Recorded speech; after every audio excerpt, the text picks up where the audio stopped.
Te encontramos en la ciudad, en la provincia de Córdoba, en la ciudad de La Falda, en la sede nacional de AGEACAC, junto a los directivos de una convivencia nacional que se ha realizado en estos días a nivel nacional. Estamos junto con el vicepresidente de esta institución, Julio Kunchiski. Bueno, nos va a contar un poco qué fines persigue esta institución a nivel nacional y cómo está organizada. Bueno, Maxi, gracias por la oportunidad que nos das. Aquí estamos, como vos decís bien, en una convivencia que se realiza anualmente aquí en la sede nacional. Aproximadamente en este momento hay 1000 personas que están recibiendo el conocimiento de la antropología gnóstica. Precisamente AGEACAC, que quiere decir Asociación Gnóstica de Estudios Antropológicos de Ciencias de América Confederada, es la que brinda este tipo de cursos y convivencias. Como nos preguntás específicamente cuál es la función de AGEACAC, te decimos que AGEACAC pertenece a una sociedad mundial, o sea, AGEACAC la encontramos en todo el mundo, en los 5 continentes, y nosotros estamos confederados en torno a todas esas instituciones gnósticas. La afinidad específica de AGEACAC es transmitir la antropología gnóstica. Es transmitir la antropología gnóstica. ¿Y los fundamentos en que se basa este conocimiento cuáles son? Bueno, la enseñanza gnóstica viene, tendríamos que explicar un poquito lo que es gnosis. Gnosis quiere decir conocimiento, pero no es cualquier conocimiento, es un conocimiento trascendental del espíritu que conduce a la persona que entra en contacto con él, lo conduce a la sabiduría interna. Es una escuela básicamente de autoconocimiento que se fundamenta en 4 pilares fundamentales que son ciencia, arte, filosofía y mística. Ciencia porque el conocimiento que la gnosis propone y enseña es 100% comprobable. O sea, nosotros a los afiliados o a las personas que participan en nuestro curso le damos prácticas específicas para comprobar el tipo de enseñanza que nosotros transmitimos. Es importante recalcar esto, ya que por lo general hay muchas personas que están comúnmente habituadas a aceptar las creencias. La enseñanza gnóstica no es una creencia, va más allá de la creencia porque nos da prácticas para que nosotros podamos comprobar todo el tipo de enseñanzas metafísicas, como por ejemplo enseñanzas filosóficas, para que nosotros tengamos una comprobación de eso. Eso es en la rama ciencia. ¿Podríamos decir que es para aquellos que quieren dejar de creer y quieren ya saber? Sí. Por lo general, se dice que hay 3 tipos de personas. Está la persona que acepta todo ciegamente, está un tipo de persona que rechaza todo, pero hay un tipo de persona que es el tipo de persona que nosotros buscamos, que es aquella persona que no rechaza ni acepta. Es aquella persona que cuando recibe un conocimiento decide comprobar si es o no es así. ¿Y el origen de este conocimiento de dónde surge? Como profesor de antropología gnóstica nacional, ¿de dónde surge este conocimiento históricamente? Bueno, si vamos a hablar de la palabra gnosis como conocimiento, ya Platón la citaba en sus obras. Gnosis es un vocablo griego que quiere decir conocimiento. Ahí encontramos lo que es el origen de la palabra gnosis. Pero yéndonos ya aproximadamente 2000 años atrás, encontramos los primeros basamentos gnósticos en los cristianos primitivos. En ese momento, con la venida al cristianismo de Jesús, con el surgimiento del cristianismo, surgen 2 corrientes muy poderosas en ese momento que tuvieron gran influencia en el siglo I y siglo II. Por un lado, una corriente cristiana ortodoxa que tenía sus basamentos en la parte judía, y por otro lado, una corriente cristiana gnóstica que tenía sus basamentos en la parte griega. Entonces, específicamente nosotros pertenecemos a esa corriente gnóstica cristiana griega primitiva, del cristianismo primitivo. ¿Y qué tipo de personas tiene acceso a este conocimiento? Bueno, por lo general, este es un conocimiento abierto, no hace distinción de raza, credo, nivel social o cultural.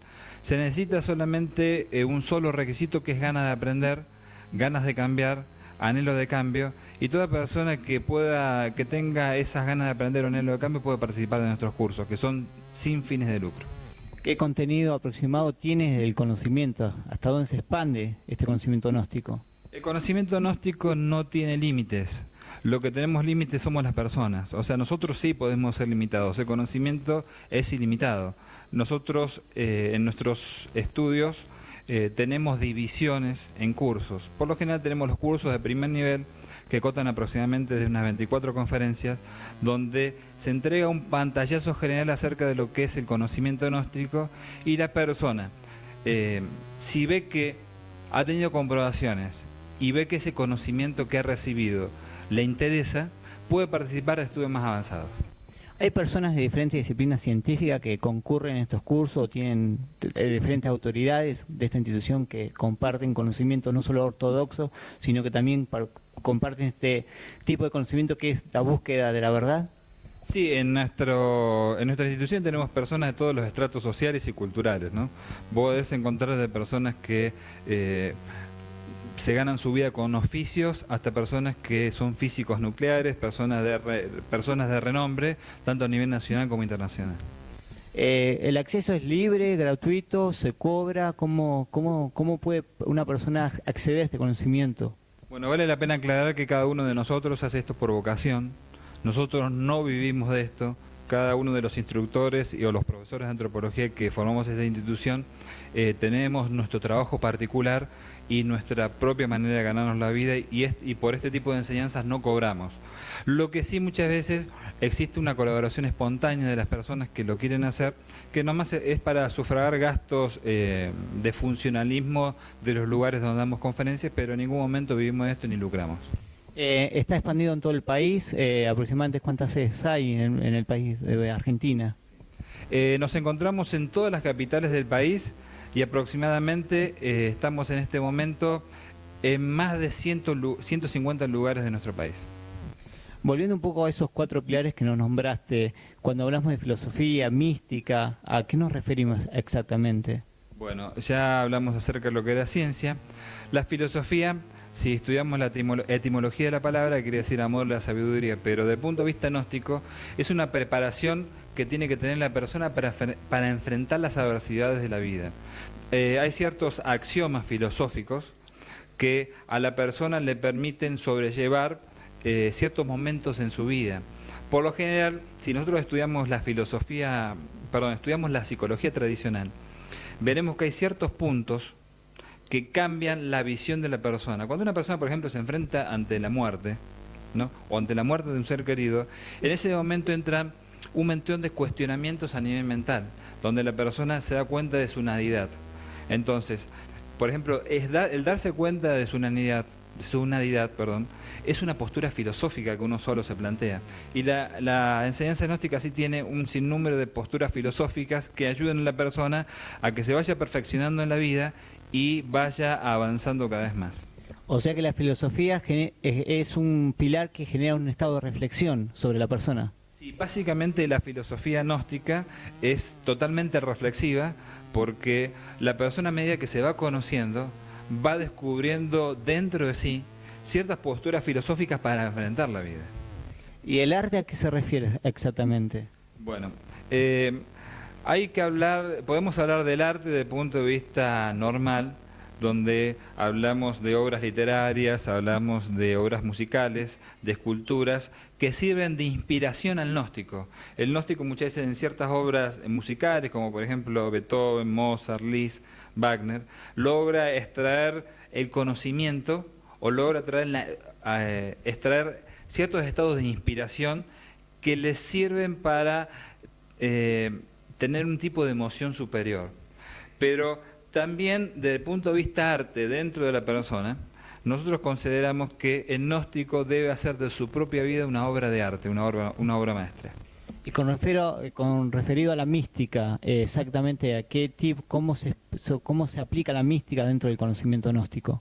Bueno, la mística es trascendental en la vida del ser humano, porque para algunas religiones el hombre es una tríada de materia, el alma y espíritu. Entonces, no solamente hay que alimentar el alma, sino hay que alimentar el espíritu. Y el espíritu se alimenta a través de la mística. Por eso, en la enseñanza gnóstica tenemos prácticas como la meditación, como la oración, como ciertas posturas, enseñanzas antiguas venidas de Oriente que alimentan la parte mística de nosotros, para que nosotros tengamos una información a nivel intelectual, en la parte material, pero también necesitamos tener una formación a nivel espiritual para lograr ese equilibrio entre la parte material y la parte espiritual. Hacemos un pequeño corte y volvemos. Voy. Continuamos con Julio Kuczynski, profesor de Antropología Gnóstica Nacional, y le queremos preguntar qué finalidad tiene hacer esta actividad o enseñar la gnosis en el mundo en forma gratuita. Bueno, nosotros primero lo realizamos en forma gratuita porque lo hemos recibido de esa manera. La enseñanza de los grandes sabios nunca fue cobrada y consideramos que nosotros no somos quienes para cobrar esa enseñanza. Pero algo que es fundamental en el aspecto de enseñar. En el aspecto de enseñar es fundamental poder orientar a las otras personas para que aprendan por sí mismos. Te vamos a contar un pequeño cuento sufi que puede ilustrar bastante lo que estamos diciendo. Dice que existía el país de los tontos. En ese país de los tontos, resulta que siempre aparecían visitantes. Y dice que los tontos le tenían mucho temor, mucho miedo a ciertos monstruos que crecían en determinado campo. Entonces, apareció un visitante y escuchó a los tontos y vio que ellos estaban temiendo a determinados monstruos. Entonces va a ver qué pasaba allá.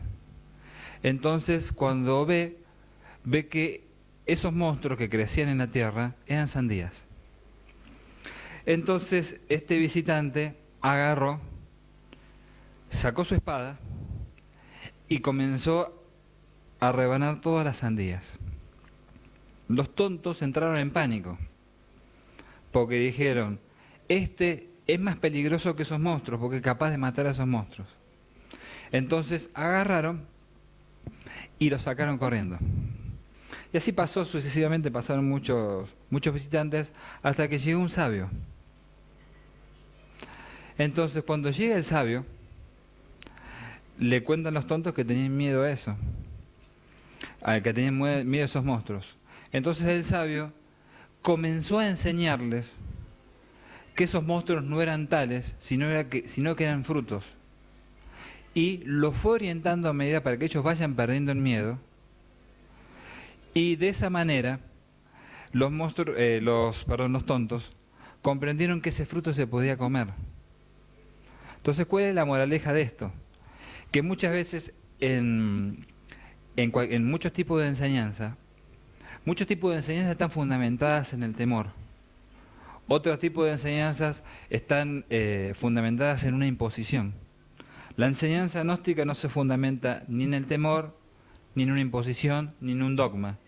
Se fundamenta en que cada persona comprenda por sí mismo el valor que tiene la enseñanza y el valor que tiene cada una de las cosas.